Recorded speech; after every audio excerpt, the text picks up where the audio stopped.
Chapter 19. Tremor walked down the halls of the upper towers. His body felt heavy, and each step made him ache even more. He had been wandering about for a couple hours now. He thought about going back to his room, but something kept him from turning back. What was it that he didn't want to be resting when he knew he should be? Or was it because he knew the ice dragon was probably waiting for him still? Tremor shook these thoughts from his head. He didn't want to worry about anything or anyone right now. Tremor was so lost in thoughts that he didn't notice Candace up ahead.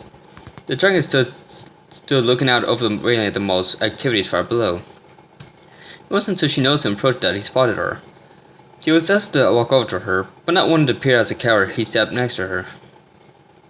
They didn't say anything to each other and just stared out into the distance.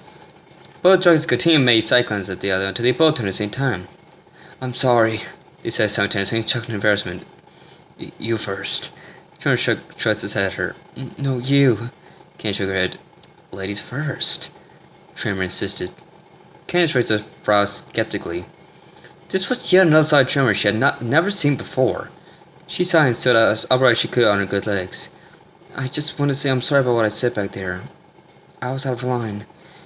"Well, so was I," Tremor smiled softly. "I should have taken your concern graciously, and I'm sorry that I didn't." He gave a slight bob of his head. "Your concern is deeply appreciated."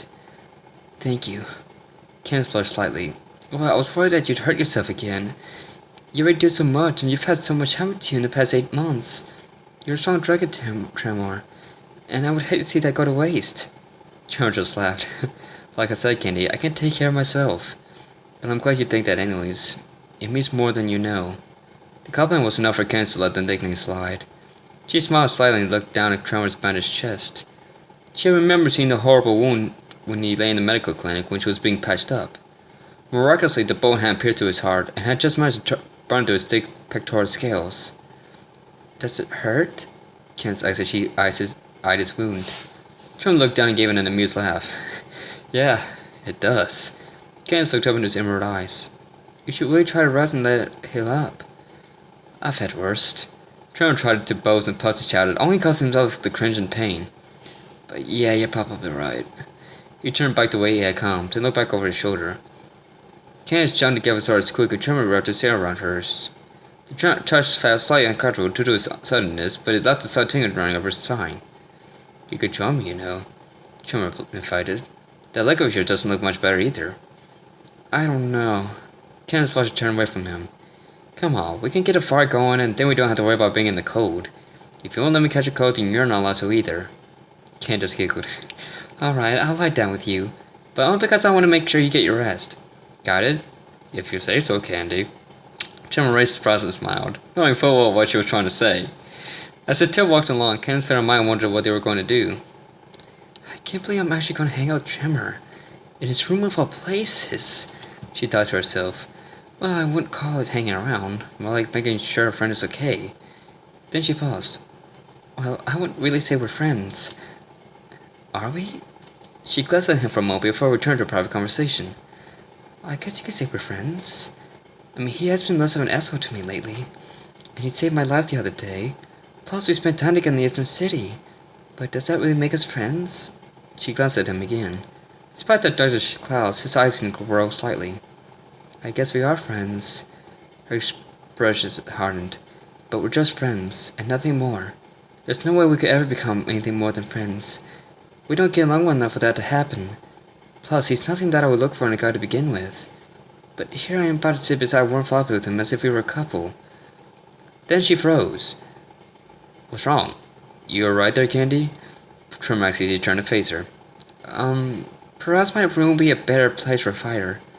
"Oh man, this is not good." Blaine shook his head in despair. "Not good at all." The young fire dragon had completely recovered due to Ember's special healing techniques, and now the two stood alongside the other guardians and hunter, listening to the news Moya had brought them. "Don't despair yet, young guardian," Kuro said and puffed his chest out. "We have not to resolve this problem, so you need not fret over it unnecessarily." "But Flame is right," Theodore pointed out. "This news is very disturbing indeed." He looked down at Moya, who stood before the guardians. "I'm sorry to be the bearer of bad news." The man smiled and shook his head sadly. "But my people lost their home when the Dark Master and his forces invaded many days ago. From what of our scouts were able to discover, the Dark Master is looking for something deep within the volcano. Something evil. What is he talking about? Flame asked. Can it be? Is Malfoy planning on awakening? Fudge looked at his fellow guardians. If he is, they will be in for a very rough fight, Theodore growled. He looked back to Moyer. We thank you for bringing this information to us. If there is any way we can help you and your people out, do not hesitate to ask. You are very kind, Moyer nodded. I would request my people remain here for a short time so they may recover from their long journey. Perhaps we may be of assistance if there's about to come, Your assistance will be very much appreciated. Theodore bowed his head slightly, but we would not allow those who come to us seeking help to be harmed. Oh, you need not worry, my friend, Moyer chuckled. We are due for some payback to the Dark Master, seeing as how Spyro saved my people on more than one occasion. I thought that was Barks. Flame raised a brow. Moyer laughed again. I suppose the little dragon did do his part. We should begin making preparations soon, Hunter interrupted. If we are going to be attacked, then we will need every element at our disposal to stop this foe. Agreed, Theodore nodded. Hunter, I would ask that you send your falcons across the land. I'll let any other neighboring tribes of what is coming, but be sure not to mention Malfoy or there will be panic throughout the land. Understood. I will have Meadow and any other heroes we may have tend to the young guardians to see if they are back up to full strength soon. Hunter bowed and dashed out the temple. Voltaire, you will be in charge of assisting in the city's defenses. Creel, to help tend to the refugees. If there's anything at all that they require, then we must make sure they are comfortable. No need to worry about us too much, Moyer waved a paw. We men's weird souls may be small and somewhat fragile, but we are no less capable of making it through tough times. What should we do, Terrador? Flame asked. The Earth Guardian paused. After a long sigh, he turned towards the hall. Flame, I want you to come with me. Okay. Flame raised a brow. He and Ember exchanged a look. Something about the Guardian's tone didn't sit right in their stomachs. Ember, you may come too if you wish, Terrador continued. But be warned. What I have to tell you may not be pleasant. I won't leave Flame to do anything on his own. Dragon said suddenly puffed her chest out. Theodore smiled the young couple and nodded. Seeing the determination in their eyes gave him hope. Very well then. Follow me. Cinder looked around the halls. She had never seen this place before, yet there was a slight familiarity about it. Everything was quiet except for the click of her talons against the floor. At the end of the hall she could see a white light up ahead. As she rounded the corner, she came to a small portal in the middle of the room. She paused, staring in awe at the light. Then, without even truly realizing it, she stepped through to the other side. The light blinded her for a moment, and she squeezed her eyes shut. When she opened them, she stood in a vast library. Books lined the shelves, which stacked up to the ceiling, where the light was unable to reach. What is this place? She asked as her eyes gaze came to fall upon a large hourglass stationed in the middle of the room. This, young dragon, is where all the records of dragon history are stored. The sound voice made her jump and she spread her wings, hissing defensively. Calm down, Cinder, the voice said again. You are safe here. The dragoness seemed to recognize the voice. Where are you? Who are you? She squinted into the darkness. A large pale blue dragon stepped out from behind the hourglass. Cinder's eyes grew wide as she recognized him. Ignitus! She cried and bounded over to him.